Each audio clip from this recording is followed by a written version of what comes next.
ہم سب محتاج ہیں اور اللہ ہمارا محتاج نہیں ہے. ہم سب جو ہے فقیر ہیں, ہم سب جو ہے وہ کمزور ہیں. اللہ کوئی کمزور نہیں ہے, ساری ضرورتیں وہی پوری کرنے والا ہے. تو اس کی بات سنیں گے اللہ تعالیٰ کی بات کا ادب رکھتے ہوئے, اللہ کے نبی صلی اللہ علیہ وسلم کی بات سنیں گے اللہ کے نبی صلی اللہ علیہ وسلم کا ادب رکھتے ہوئے, تو اللہ تعالیٰ دل میں اس کا یقین بٹھائیں گے, عمل کی توفیق عطا فرمائیں گے. اگر ہم ادب نہیں ہوگا, ہمارے توجہ نہیں ہوگی, تو بات تو جو ہے وہ ہو جائے گی لیکن اس کا اثر نہیں ہوگا, دل پر اس کا اثر نہیں ہوگا, اس کا عمل کی توفیق بھی نہیں ملتی. اس لیے ہم سارے نیت کریں انشاءاللہ جو بات ہم سنیں گے اپنی زندگی میں لائیں گے انشاءاللہ دنیا تک پہنچائیں گے. انشاءاللہ سننے والا بھی کہنے والا بھی دونوں محتاج ہیں, اللہ کسی کے محتاج نہیں. بات بڑے کی ہے تو بڑے کا ادب ہوگا انشاءاللہ. اور میرے سے جو ہے وہ اللہ کی بات جہاں ہوتی ہے, جیسے پہلے بتایا زمین کے وہ حصے جہاں اللہ کا ذکر ہو تو ساتوں زمینوں پر فخر کرتے ہیں کہ یہاں اللہ کی بات ہو رہی ہے, اللہ کا ذکر ہو رہا ہے. اور مجلس کے ختم پر جہاں بھی اللہ کا ذکر ہو تو اعلان ہوتا ہے اٹھ جاؤ بخشے بخشائے, تم لوگوں کے گناہوں کو اللہ نیکیوں سے بدل دیتے ہیں. جو لوگ اللہ کے ذکر کے لیے جمع ہوں ان کا مقصد صرف اللہ کی رضا ہو. فرشتہ اللہ کی طرف سے اعلان کرتا ہے اٹھ جاؤ بخشے بخشائے, تمہارے گناہوں کو نیکیوں سے بدل دیا گیا. تو ایسی برکت والی مجلس ہیں. آپ صلی اللہ علیہ وسلم کو اللہ تعالیٰ فرما رہے ہیں نبی جی اپنے آپ کو ایسے لوگوں میں اٹھنے بیٹھنے کا پابند کریں جو صبح شام اللہ کی تسبیح بیان کرتے ہیں, اور جو ہے وہ آپ کی نظریں جو ہے وہ ان سے ہٹنے نہ پائیں, دنیا کی چیزوں کی وجہ سے آپ کی نظریں ان سے ہٹنے نہ پائیں. اور آپ ایسے شخص کا کہنا نہ مانیں جس کے دل کو ہم نے جو وہ اپنی یاد سے غافل کیا ہوا ہے اور اپنی خواہشات کا اتباع کرتا ہے اور اس کا حالت سے بڑھے. اللہ کے نبی ایسی مجلسوں کو تلاش کیے, صحابہ کی ایک جماعت کو دیکھا جو مسجد میں بیٹھے ہوئے تھے اور اللہ کے ذکر میں بیٹھے تھے, آپ بھی ان میں بیٹھ گئے. کہا تم لوگوں کی وجہ سے اللہ تعالیٰ شانو فخر کرتے ہیں اور تم لوگوں کی وجہ سے مجھے کہا کہ میں بھی تم لوگوں کے ساتھ بیٹھوں. تو ایسی برکت والی مجلسیں, ایسی ہم جہاں اللہ کا ذکر ہو ایسی مجلسوں میں ضرور بیٹھنا چاہیے. اور ویسے جو ہے وہ ہمارا تو مقصد یہ ہے کہ بھی ہم پورے دین کو سیکھیں, پوری زندگی میں اس کو لے کر آئیں اور پوری دنیا میں اس کو پھیلائیں انشاءاللہ.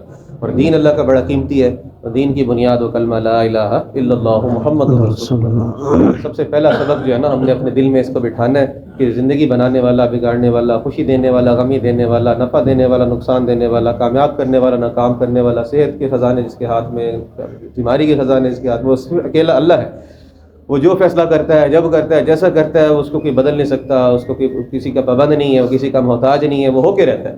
اللہ تعالیٰ قدرت والے ہیں, طاقت والے ہیں, عظمت والے ہیں. زمین آسمان کو بنایا بھی اللہ نے, خالق بھی اللہ نے, اور جو زمینوں میں جو آسمانوں میں اس کو بھی اللہ نے بنایا, جو ہمیں نظر آتا ہے اس کو بھی اللہ نے بنایا, جو ہم دیکھ نہیں سکتے, ایسی چھوٹی چھوٹی چیزیں جن کو انسان دیکھ بھی نہیں سکتا وہ بھی اللہ نے بنائی ہیں, اور ایسی بڑی بڑی چیزیں جہاں تک انسان کی نظر بھی نہیں پہنچتی وہ بھی اللہ نے بنائی ہیں. جو ہمارے علم میں ہے چیزوں کا, ہم نے سنی ہے کہ ایسی چیز ہوتی ہے, وہ بھی اللہ نے بنایا. جو ہمارے علم سے بھی باہر ہے چیزیں وہ بھی اللہ نے بنائی ہوئی ہیں. اللہ ساری کائنات کا اکیلا خالق ہے, کسی سے مدد نہیں لی اللہ نے, کسی سے سہارا نہیں لیا. حکم کیا, زمینوں کو بنا دیا, زمینیں بن گئیں.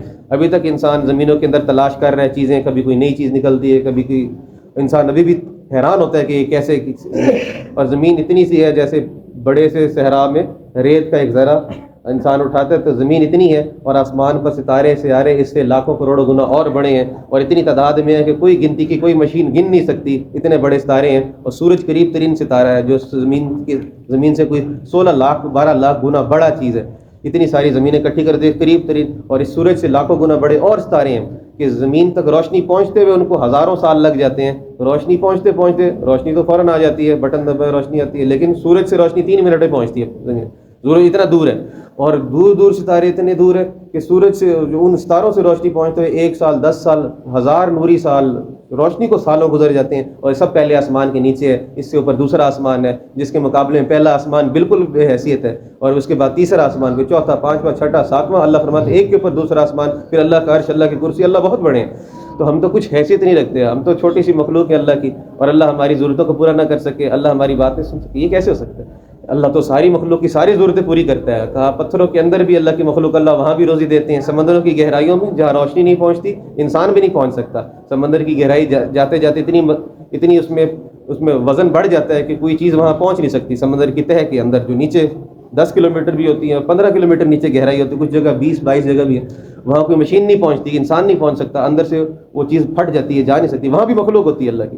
اور آسمان کی جو ہے وہ بلندیوں پر, اتنے اونچے پہاڑ برف والے, وہاں پر بھی ایسے جانور ہیں, ایسی بکری ہیں جو پہاڑ کے اوپر یوں چلتی چٹانوں پر, اور وہاں بھی وہ خوراک ان کو اللہ دے رہا ہے. وہاں بھی جو ہے وہ عقاب ہوتے ہیں اور پرندے ہوتے ہیں, وہ وہاں پر اپنے اوپر اور پہاڑوں کی چٹانوں پہ وہ اپنا گھونسلے بنا رہے ہیں. وہاں اللہ اپنی مخلوق کو وہاں بھی روزی پہنچا رہا ہے. اور جو زمین کے اندر تہوں میں جو کیڑے رہتے ہیں, چیونٹی, ایک بل جو چیونٹی کی, اس میں ہزاروں نہیں لاکھوں چیونٹی ایک بل میں بھی ہوتی ہیں, کچھ بڑی بڑی بلیں ہوتی ہیں, اور وہ ایک ہی خاندان کی ساری ہوتی ہیں. ایسے اتنی چھوٹی چھوٹی مخلوق اتنی بڑی، اللہ ساروں کو روزی دیتا ہے. اللہ زمین والی مخلوق کو دے تو آسمان والوں سے غافل نہیں ہوتا. اللہ آسمان والوں کو دیکھے تو زمین والوں سے غافل. اللہ خشکی کی مخلوق کو روزی دیتا ہے، پانی کی مخلوق سے اللہ غافل نہیں ہوتا. سلیمان علیہ السلام نے، اللہ نے ان کو بادشاہت عطا فرمائی، ہواؤں پر بھی، جنات پر بھی، پرندوں پر بھی. انہوں نے اللہ سے عرض کی اللہ مجھے موقع دیں اپنی مخلوق کی دعوت کا، خدمت کرنے کا، کیونکہ اللہ نے بڑی بادشاہت دے دی. تو اللہ نے فرمایا کہ آپ ایسا نہیں کر سکتے، آپ کو سمجھ نہیں، آپ تو یہ اللہ کی طاقت اور قدرت ہے. لیکن بار بار اصرار کی اللہ نے، ایک وقت کے کھانے کی اجازت دی. تو کئی مہینے جب ہوائیں ان کے تابع تھیں، جنات ان کے تابع تھے، تو جن تو بڑی قوت والا ہوتا ہے، اور کھانے پکائے کئی مہینوں تک، اور پہاڑوں کے درمیان ان کو جمع کر کے، عجیب سمجھ ہمیں علماء نے سمجھا. تو اتنی بڑی دیر تک اتنی ساری مخلوق پکانے میں لگی. پھر جب ان کو تسلی ہوگی کہ یہ کافی ہو جائے گا، تو اللہ تعالیٰ سے عرض کیا کہ اللہ تعالیٰ اپنی مخلوق کو بھیج دیں ان کی ضیافت کے لیے.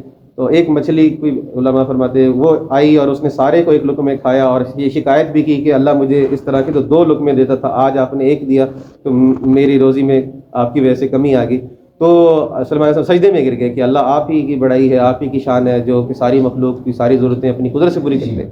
اللہ بڑے ہیں، اللہ کی ذات بڑی ہے، اس کے گھر میں ہم بیٹھے اس کی بات کو سن رہے ہیں، اس پر ایمان لائے ہیں، اس کا کلمہ پڑھتے ہیں لا الہ الا اللہ محمد رسول اللہ.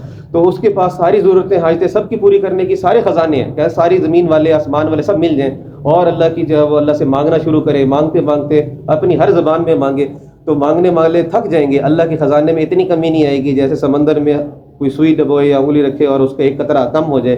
اللہ کے خزانے ہمیشہ سے بھرے ہیں، ان میں کمی نہیں آ سکتی. تو انسان کی تو بہت تھوڑی ضرورت ہوتی ہے، 2-3 روٹیاں کھاتا ہے بس، اس کے بعد اس کی ضرورت پوری ہو جاتی ہے.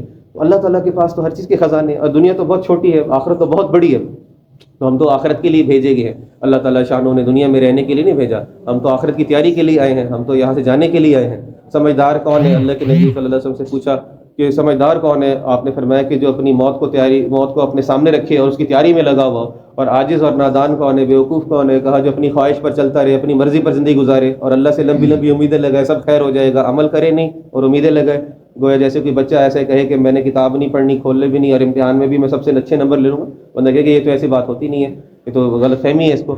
تو عقل مند وہ ہے جو موت کی تیاری میں لگا ہوا ہے، جو اللہ کو راضی کرنے میں لگا ہوا ہے، جو اچھے عمل میں لگا ہوا ہے. اور نادان کون ہے، نہ سمجھ کون ہے، جو اپنی خواہشوں پہ چل رہا ہے، جس کو بھی پتہ نہیں نہ اللہ کی، نہ آخرت کی، نہ قبر کی. تو بھئی ہم سارے ایک جو وہ ایک کشتی کے مسافر ہیں. اور جو وہ انسان جب اچھے اعمال کرتا ہے اللہ تعالیٰ شانو اس کی دنیا بھی بناتے ہیں، اس کی آخرت بھی بناتے ہیں. اور انسان جب برے اعمال کرتا ہے دنیا میں بھی پریشانی اس پر آتی ہیں، آخرت میں پریشانی آتی ہیں. اور اللہ کے ہاتھ میں سارے حالات ہوتے ہیں. اللہ تعالیٰ شانو اعمال کی بنیاد پر اچھے حالات بھیجتے ہیں، برے عملوں پر برے حالات آتے ہیں، اچھے اعمال پر اچھے حالات آتے ہیں.